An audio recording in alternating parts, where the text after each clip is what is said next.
I have a couple questions. The first one's related to triple tech frame versus fully boxed, because Toyota, of course, made a big splash about triple tech back in 2007. Why they didn't have a fully boxed frame front to back. I like the concept of it from an engineering perspective, but I'd also like to understand the move from triple tech, or some, I guess, evolution of triple tech to fully boxed, since the entire industry has pretty much gone fully boxed now. And then the second one kind of tailors off of the hybrid question. I noticed you mentioned it has a nickel metal hydride battery system as opposed to a lithium battery system, and I'd like to learn a little bit more as to the reasoning behind that as well.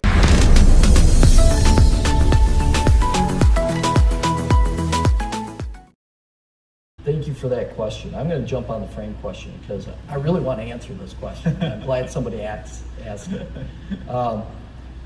I've promoted triple tech. Tim probably's over there for years. And the reason the triple tech or the open C is important is compliancy. We're the only ones that did it. All of our competitors had fully boxed frames. And this is one of the challenges we had when we tried to combine all this together.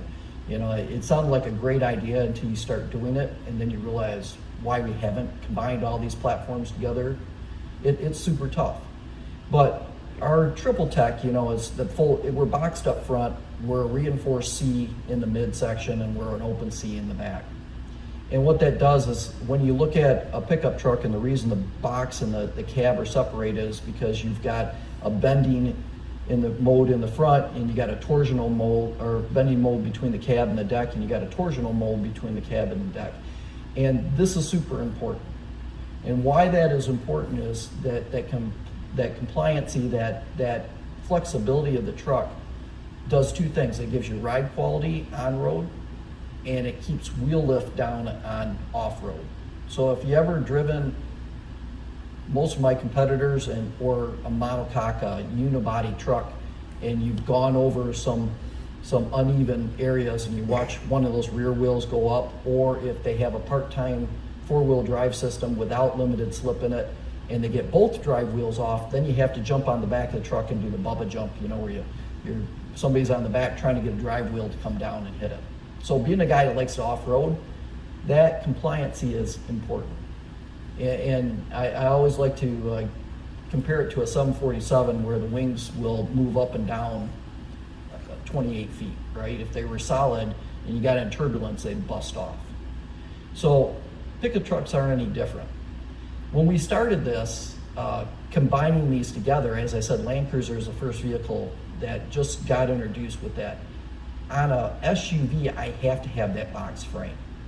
But an SUV has a D-pillar, and the body's all connected, and it's sitting on top of the frame.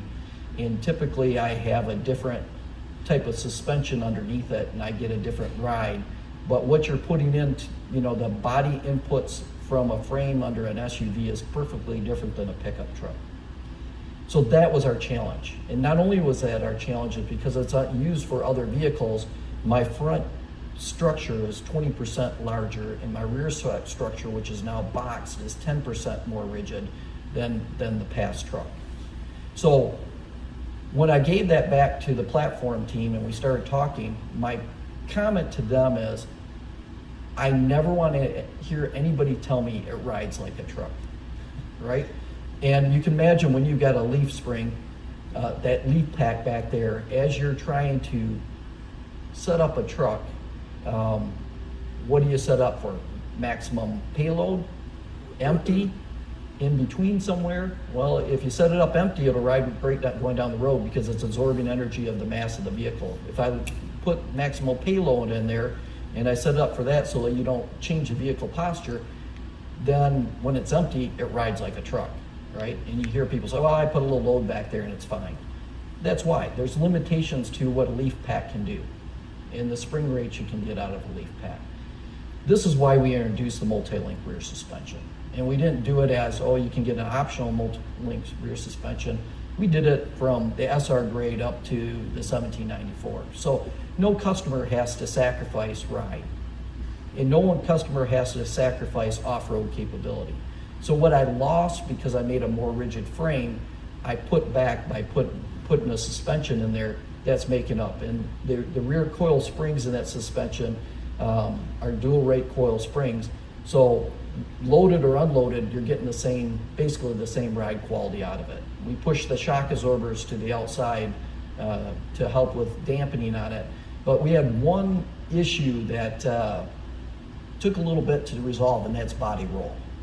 So leaf packs are really great on preventing body roll for it, especially the way our current truck's set up, because we put them in a trapezoidal configuration.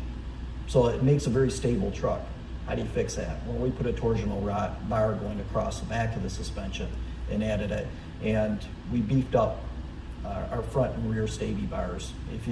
Especially on the Pro, if you look at that, yeah, that's got more steel than most compact trucks have in it.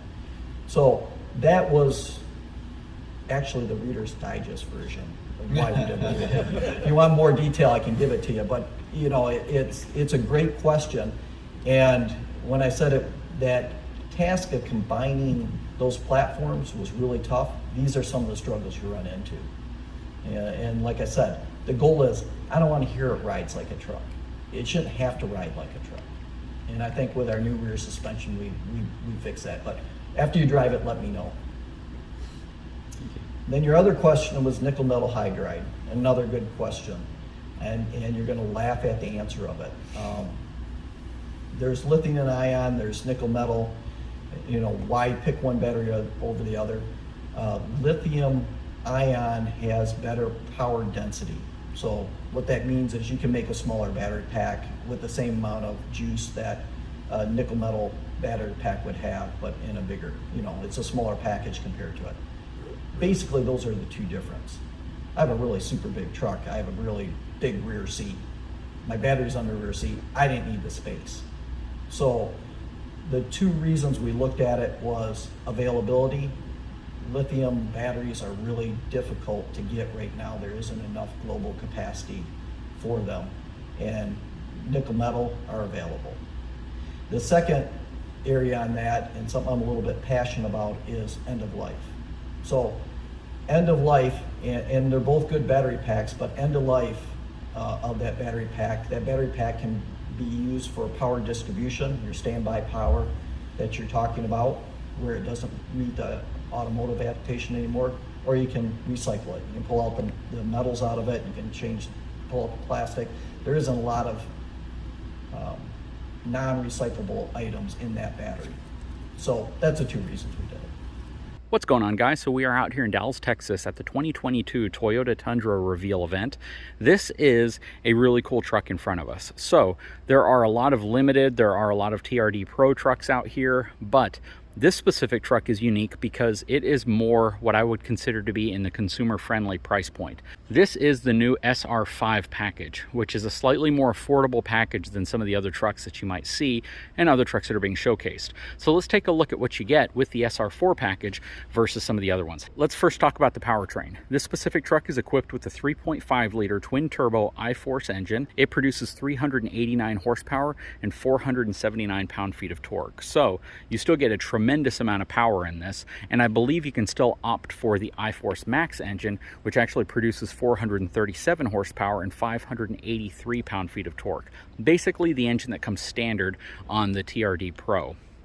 But up front, right off the bat, you can tell that it has a different headlight design. It doesn't have the same type of reflector projector pattern that you would see on the higher trim trucks. Still appears to be an LED projector, just not the same form factor and design. So it'd be interesting to see what the light output and how it casts its light and how it differs from some of those other trucks. This does have the TRD off-road package on it though, so you do get the rear locking differential, which is really nice.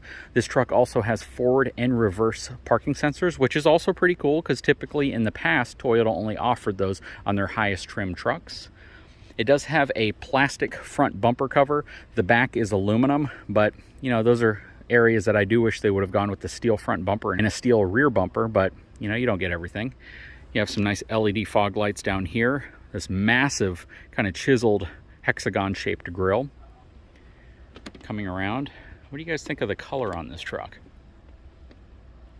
Again, this does have the TRD package, so you get an all-terrain tire, but this one appears to be more of a road style tire, and it is on a 20-inch wheel. This is the Geolanders from Yokohama.